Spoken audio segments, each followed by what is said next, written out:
코로나 바이러스 사태가 이어질수록 회복 기미를 보이던 우리 경제에 악영향을 줄 거란 우려가 커지고 있습니다. 전 세계를 공포에 빠지게 한 코로나19 바이러스. 세계는 지금 생존의 위협을 넘어 최악의 경기 침체를 맞았다. 수출량 감소는 물론 공장은 멈췄는데 이에 정부도 대응하고 나섰다. 피해가 우려되는 기업에 대해서는 맞춤형 지원을 통해 기업 경영에 차질이 없도록 돕겠습니다. 그런데 이 위기 상황을 기회로 삼아 극복한 기업들이 있다? 정확한 수치는 봐야 되지만 30% 이상 지금 매출이 늘어난 상황입니다. 이런 코로나 사태가 어떻게 보면 저희 회사한테는 새로운 도전의 기회를 만들어 주었다고 생각이 듭니다.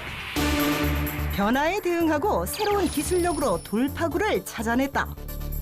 코로나19 위기 속에서 활약 중인 곳으로 찾아가 봤는데 실례하겠습니다. 네, 안녕하십니까. 여기는 뭐 하는 곳이에요? 이곳은 세라믹피드 전문 제조업체로 광산, 페인트, 잉크, 제지, 전자재료 쪽에 주로 들어가는 세라믹피드를 제조하는 전문 업체입니다. 원료 물질을 나노 단위로 분쇄하거나 분산시킬 때 사용하는 소재 세라믹 비드. 국내 수요 기업들은 대부분 해외에서 전량 수입해 사용하고 있었는데 국내 제조 기술을 확보했지만 납품처를 찾기 어려웠던 기술자. 그런 그에게 기회가 찾아왔다.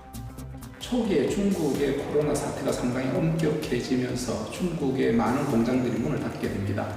그러다 보니 중국 제품을 사용하던 일부 고객들이 급격히 저희들한테 주문을 주는 바람에 영상 매출에서 거의 한 15%, 20% 정도는 더 증가됐다고 판단이 됩니다. 1300도 이상의 소속로에서 다이아몬드와 유사한 수준으로 단단하게 변신하게 되는 세라믹. 이 가마를 정지시키면 다시 가동하는데 한 달 이상이 걸린다고 경쟁사들의 공장이 문을 닫을 상황에서 얻은 기회. 그러나 이 부분이 지속적으로 가는 것은 아니라고 판단이 되기 때문에 저희들은 기술적으로 좀 더 앞서가는 전기 전자용 초소형 비드 개발에 몰두했고 현재 어느 정도 성공을 하고 이런 이유로 최근 전 세계에서 주문이 폭발하고 있다고. 어느 때보다 바쁘게 돌아가는 공장. 생산이 중단되지 않고 이어갈 수 있는 배경이 또 있다는데 최근 정부 지원으로 나노 분말 분쇄 제조의 핵심적인 제품인 0.05mm급 세라믹 비드의 개발을 완료할 수 있었다. 지금 현재 0.1mm는 거의 세계 탑 클래스의 수준에 와 있다고 생각하시면 되고요. 그 다음에 0.05mm 같은 경우도 일본과 한국 두 군데에서만 지금 생산이 되어서 납품되고 있는 상황입니다. 나노 단위 공정의 기술력을 갖기 위해 정부로부터 연구 개발 뒤 지원을 받는 등 도움을 받고 있는데 현재는 0.03mm급 비드의 개발을 진행 중에 있다. 소기업은 많은 투자비를 넣기가 굉장히 어렵습니다. 또한 기술적으로도 난관을 가지고 있고요. 소기업이 좀 더 힘을 얻고 중장기를 보고 개발을 할 수 있는 그런 지원들을 산자부를 비롯한 정부 기관에서 많이 해주고 있다고 판단하고 있습니다. 코로나19를 이겨내고 있는 또 다른 공장. 이것 또한 위기를 기회로 잡은 곳이랐는데 무언가 은밀한 작업 중? 금고에서 뭔가를 꺼내고 있는데 과연? 아니 이건 금? 은행도 아닌 것 같은데 금괴가 있나요? 실례하겠습니다. 네, 안녕하세요. 지금 보고 계신 게 골드바가 맞아요? 예, 이게 순도 99.99%를 자랑하는 골드 순금 바입니다. 골드바로 그러면 뭐 보석 만드시는 건가요? 아니요, 저희는 이 골드바를 가지고 이런 와이어를 만들고 있습니다. 이거는 본딩 와이어라는 제품입니다. TV나 컴퓨터, 핸드폰, 이런 전기적 신호로 사용을 하는 가전기기 등의 핵심 부품인 반도체 칩에 들어가는 주요 부품입니다. 본딩 와이어는 정밀 회로를 연결해 신호를 주고받는 기능을 하는데 그래서 전도율이 높은 금을 사용해야 한다. 바 형태의 금이 들어오면 각각의 제품에 맞는 기능을 부여하기 위해서 여러 종류의 합금 원소와 함께 약 1300도의 온도에서 녹여줘야 한다.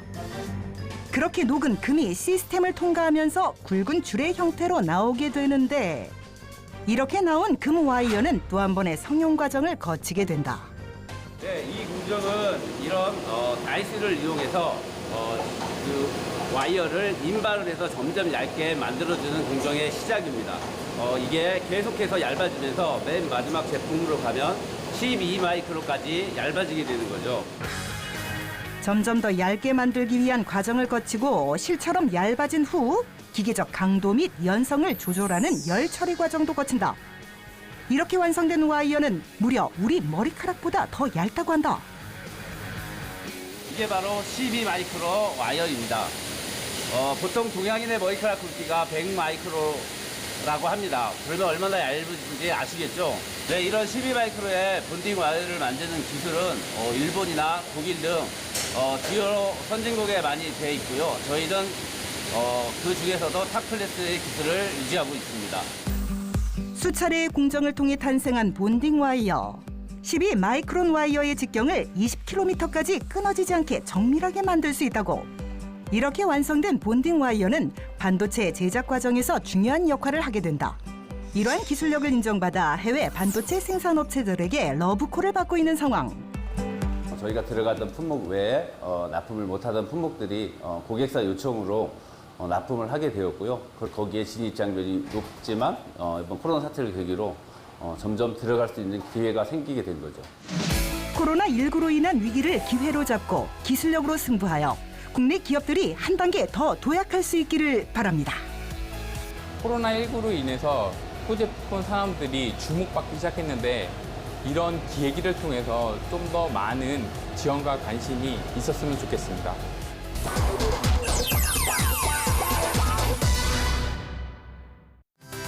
다음으로 찾은 곳은 수원의 한 사무실. 기술자를 찾아 들어간 곳에서 무언가에 열중하고 있는 직원을 발견. 그런데 이건 각종 전자제품? 실례하겠습니다. 예, 안녕하세요. 지금 뭐 하고 계신 겁니까? 여기에 있는 전자제품들이 불량받은 제품들인데요. 어디에 불량이 있는지 검사를 한번 해보려고 합니다. 그런데 불량 검사를 한다면서 아무런 장비도 없이 어떻게 알아본다는 건지? 여긴 다 고장난 제품들밖에 없는데 뭘로 검사를 하신다는 거예요? 여기 앞에 있는 장비들로 검사할 수 있습니다. 기술자의 앞에는 정체를 알 수 없는 기계들이 보이는데 이리저리 뜯어봐도 불량 전자제품을 검사하는 장비로는 보이지 않는데. 이 기계로 어떻게 불량을 측정한다는 거예요? 네, 이 기계는 3D 엑스레이 검사 장비인데요. 사람의 뼈를 찍듯이 이런 제품의 속을 찍어가지고 불량을 찾아낼 수 있습니다. 한번 보시죠.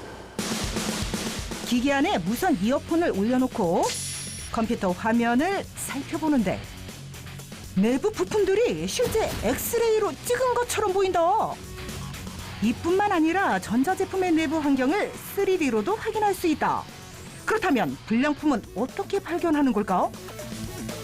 정상품의 같은 경우에는 양극이 골바르게 서 있는 걸 볼 수 있습니다. 하지만 불량품의 같은 경우에는 이렇게 울퉁불퉁하게 휘어져 있습니다. 이거를 보고 불량이라고 판정을 합니다. 내부에 있는 결함을 빨리 발견해가지고 고객들의 불량수를 낮추고 품질 향상을 도와주게 됩니다. X선을 투과시켜 촬영하는 검사 엑스레이. 병원에서 쓰이기도 하고 공항 보안 검색대에서 육안으로 확인할 수 없는 곳까지 검사하는 데도 쓰이는데 이제 기계에 보이지 않는 부분까지 관찰할 수 있다. 휴대폰이나 자동차에 전자부품이 굉장히 많이 들어가고 있습니다. 전자회로 모든 부위에 납땜이 있는데 이 납땜 불량이 나면 제품에 치명적인 문제를 일으킵니다.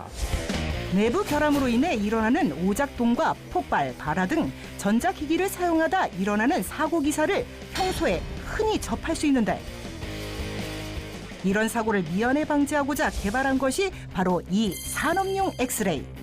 전자기기 외에도 다양한 분야에서 사용되고 있다. 자동차의 전자부품 검사용, 또 휴대폰 부품 검사용, 또 배터리 안전 검사용으로 가장 많이 사용되고 있습니다. 그렇다면 이 산업용 엑스레이는 어떤 원리로 작동될까? 엑스레이 설비는 현재 샘플을 보여줄 수 있는 피페터와 샘플을 올려놓을 수 있는 지그, 그리고 엑스레이를 발생시키는 튜브 이렇게 구성이 되어 있습니다. 가장 중요한 장비는 바로 고정밀 엑스레이 튜브. 제품에 조사되는 엑스레이 양을 최소화하면서도 고품질 이미지를 얻는 기술을 개발했는데 이 하단에 있는 제네레이터에서 10만 볼트의 고압이 발생되면 이 안에 있는 필라멘트를 만나게 됩니다. 그러면은 전자빔이 발생되는데요. 그 전자빔은 렌즈를 통해 집속시킨 후 마지막 부위에 있는 타겟을 맞아 이로는 전부 다 엑스레이가 발생하게 됩니다. 엑스레이 또한 방사선, 외부로 노출되면 안 되기 때문에 차폐 작업이 굉장히 중요하다. 지금 보이시는 게 차폐 작업인데요. 지금 다 눈에 보이는 게 전부 다 납입니다. 엑스레이도 방사선의 일종입니다. 방사선이 외부로 노출되는 것을 막기 위해서 납과 철로 꼼꼼하게 만들어지고 있습니다. 안전을 중요시한 차폐 작업까지 마무리한 후 완성된 산업용 엑스레이는 휴대폰 배터리 오류 검사 등 여러 분야에서 사용되고 있는데 특히 높은 신뢰성을 요구하는 반도체 기업이 최종 검사용으로 사용할 정도로 기술력을 인정받고 있다. 200나노급 엑스레이 발생 장치를 자체 개발해서 적용하기 때문에 우리나라에서는 가장 작은 결함을 검출할 수 있고요. 고속 3D 스캔 기술이 직접 검사기에 또 적용이 돼서 가장 정밀하고 가장 빠른 사양을 보유하고 있습니다. 100% 수입에 의존하던 산업용 엑스레이 검사 장비를 국내 최초로 국산화에 성공. 마이크론급 장비에서부터 나노급 장비까지 개발. 출력 용량대별로 다양한 제품군을 갖춰 그 영역을 점차 넓히고 있다. 현재에 안주하지 않고 미래 산업의 보탬이 되는 분야에 지속적인 기술 개발을 하는 것이 목표라는 기술자. 선진국 기술들을 분석하고 또 이렇게 연구해서 직접 개발하는데 굉장히 긴 시간이 걸렸습니다. 이제는 글로벌 시장에서 산업용뿐 아니라 보안용, 방산용, 의료용까지 진출할 계획을 세우고 앞으로 100년 이상 생존하는 기업이 될 수 있도록 하겠습니다.